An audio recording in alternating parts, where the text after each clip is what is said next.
5 line पढ़ना चाहता हूं जिसमें नरवणे जी ने राजनाथ सिंह के बारे में और मोदी जी के बारे में बोला है। नरवणे जी ने नहीं कहा, इतना बोल दे। रिकॉर्ड पर बोले कि नरवणे ने नहीं कहा है। माइक का कंट्रोल। सोमवार को संसद में जबरदस्त हंगामा देखने के लिए मिला। कांग्रेस नेता राहुल गांधी के भाषण के दौरान संसद में जबरदस्त बहस हुई। राहुल गांधी ने राष्ट्रपति के अभिवादन के दौरान जब अपना भाषण शुरू किया तो बहस शुरू हो गई। राहुल गांधी के इस भाषण को रोकने के लिए खुद राजनाथ सिंह ने इसका विरोध किया और उन्होंने कहा कि राहुल गांधी जिस किताब का जिक्र कर रहे हैं वो किताब प्रकाशित ही नहीं हुई। वहीं गृह मंत्री अमित शाह भी राहुल गांधी के इस भाषण के बीच बोल उठे और इस पर जबरदस्त बहस हुई। दरअसल राहुल गांधी संसद में किताब का जिक्र कर रहे थे। ये किताब पूर्व आर्मी चीफ एमएम नरवणे की है, जिसमें भारत और चीन के रिश्तों के बारे में जिक्र किया गया है। राहुल गांधी राष्ट्रपति के अभिवादन के दौरान अपना भाषण दे रहे थे, लेकिन इस भाषण की शुरुआत में ही उन्होंने पूर्व आर्मी चीफ एमएम नरवणे की किताब का जिक्र किया, जिसको लेकर ये पूरा विवाद शुरू हो गया। रक्षा मंत्री राजनाथ सिंह ने राहुल गांधी को रोकने की कोशिश की। स्पीकर ओम बिरला उन पर नाराज हो गए और पूरी सदन में हंगामा चलता रहा, जिसके बाद सदन को स्थगित करना पड़ा। क्या कुछ पूरा मामला है, आखिर क्यों राहुल गांधी के भाषण के शुरुआत में ही ये हंगामा शुरू हो गया, इस किताब में आखिर ऐसा क्या था जिसकी वजह से रक्षा मंत्री राजनाथ सिंह को बीच में ही राहुल गांधी को रोकना पड़ा। तो वहीं ये जो विवाद था ये शुरू कहां से हुआ, सबसे पहले आपको वो बताते हैं। दरअसल बीजेपी सांसद तेजस्वी सूर्या ने अपना भाषण दिया। राष्ट्रपति के अभिवादन के दौरान तेजस्वी सूर्या ने जो भाषण दिया उसमें उन्होंने कांग्रेस को जबरदस्त तरीके से घेरने की कोशिश की। तेजस्वी सूर्या ने अपने भाषण में आतंकवाद का जिक्र करते हुए कहा कि यूपीए सरकार में कभी भी आतंकवाद के खात्मे की बात नहीं की गई, बल्कि हमेशा उन्हें पनाह दी गई। जिस पर राहुल गांधी ने जब अपना भाषण शुरू किया तो सबसे पहले उन्होंने तेजस्वी सूर्या के बयान को कोट करते हुए कहा कि तेजस्वी सूर्या ने कांग्रेस के कैरेक्टर पर सवाल उठाया है और इसका जवाब तो देना ही पड़ेगा। जिसके बाद राहुल गांधी ने एक किताब खोली। ये किताब थी पूर्व आर्मी चीफ एमएम नरवणे की। इस किताब में जिक्र था भारत और चीन के रिश्ते का, जिस पर यह विवाद शुरू हो गया। राहुल गांधी ने जैसे ही ये किताब खोली वैसे ही रक्षा मंत्री राजनाथ सिंह खड़े हुए और उन्होंने कहा कि राहुल गांधी जिस किताब का जिक्र कर रहे हैं वो किताब तो अब तक प्रकाशित ही नहीं हुई। इसके बाद खुद गृह मंत्री अमित शाह भी बीच सदन में खड़े हुए और उन्होंने राहुल गांधी को कहा कि पहले सुनिश्चित कीजिए कि ये किताब प्रकाशित हुई है या नहीं हुई।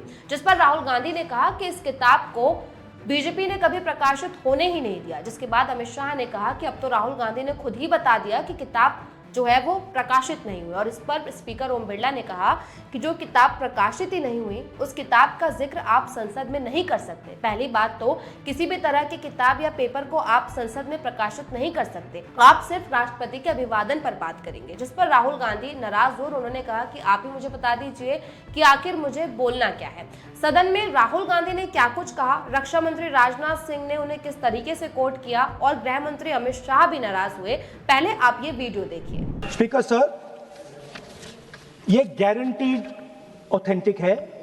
इसमें नरवणे जी ने कहा है कि उनका मेमोयर है, उसे सरकार पब्लिश नहीं होने दे रही है। इसमें सब लिखा है और मैं सिर्फ इसमें से 5 लाइन पढ़ना चाहता हूं जिसमें नरवणे जी ने राजनाथ सिंह के बारे में और मोदी जी के बारे में बोला है। जो पुस्तक प्रकाशित हुई ही नहीं है तो किस पुस्तक को यहाँ पर उल्लेख करना चाहते हैं उनके बारे में? माननीय अध्यक्ष जी, विवाद लीडर ऑपोजिशन ने ही समाप्त कर दिया है। वो स्वयं कह रहे हैं कि पुस्तक प्रकाशित नहीं हुई। उन्हें स्वयं स्वीकार किया कि पुस्तक प्रकाशित नहीं हुई है। अब जो पुस्तक प्रकाशित नहीं हुई है इसका जिक्र सदन में कैसे हो सकता है? और प्रकाशित हो तो भी नहीं कर सकते। राहुल गांधी के भाषण की शुरुआत से ही ये विवाद शुरू हो गया था, जिस पर खुद रक्षा मंत्री राजनाथ सिंह ने राहुल गांधी को बीच भाषण में रोका। सांसद निशिकांत दुबे भी इस बीच भाषण में उठे और उन्होंने भी राहुल गांधी को कोट करने की कोशिश की। आपको बता दें कि खुद प्रधानमंत्री नरेंद्र मोदी भी उस वक्त संसद में ही मौजूद थे। संसद के बजट सत्र के दौरान राष्ट्रपति का अभिवादन चल रहा था। धन्यवाद प्रस्ताव पर तमाम सांसद अपने अपने भाषण दे रहे थे। राहुल गांधी का 45 मिनट का भाषण था, लेकिन जैसे ही उनका भाषण शुरू हुआ वैसे ही विवाद शुरू हो गया। राहुल गांधी ने कहा कि आप मुझे बोलने ही नहीं देना चाहते, चीन और भारत के रिश्ते पर बात कर नहीं सकते, पाकिस्तान के बारे में बोल नहीं सकते। एक किताब का जिक्र मैं करना चाहता हूं जिसमें राजनाथ सिंह और अमित शाह सहित प्रधानमंत्री नरेंद्र मोदी के कैरेक्टर के बारे में बात की गई है। राहुल गांधी के इतना बोलने पर ही स्पीकर ओम बिरला नाराज हो गए और उन्होंने राहुल गांधी को कहा कि आप रहने दीजिए। उन्होंने दूसरे सांसद यानी कि अखिलेश यादव को अपना भाषण कंटिन्यू करने के लिए कहा, जिसके बाद ये विवाद और ज्यादा बढ़ गया। संसद में भाषण चलता रहा, दूसरी तरफ विपक्ष हंगामा करता रहा तो वहीं सत्ता पक्ष भी हंगामा करता रहा, जिसके बाद संसद के सत्र को स्थगित करना पड़ा। पहले संसद का सत्र 3 बजे तक के लिए स्थगित किया गया, बाद में इसे मंगलवार सुबह 11 बजे तक के लिए स्थगित कर दिया गया। यानी राहुल गांधी की एक किताब का जिक्र करने पर इतना बड़ा विवाद हुआ कि संसद के सत्र को जो है वो स्थगित करना पड़ा। अब इस पर बीजेपी सांसदों का कहना है कि बात साफ है, जब भाषण चल रहा था राष्ट्रपति के धन्यवाद प्रस्ताव पर तो राहुल गांधी को भारत और चीन के मुद्दे पर बात नहीं करनी चाहिए थी। तो वहीं कांग्रेस नेताओं का कहना है कि जब तेजस्वी सूर्या ने कांग्रेस के कैरेक्टर पर सवाल उठाया है तो राहुल गांधी को तो जवाब देना ही था, और इस सब पर यह पूरा विवाद चलता रहा। संसद सत्र को स्थगित करना पड़ा और सोशल मीडिया पर इसको लेकर तमाम प्रतिक्रियाएं भी देखने के लिए मिली। इस वीडियो पर आपकी क्या कुछ राय है? राहुल गांधी के भाषण को आपने किस तरह से देखा? प्लीज हमें कमेंट करके बताइए। साथ ही अगर ये वीडियो अच्छा लगा तो लाइक और शेयर भी कीजिए।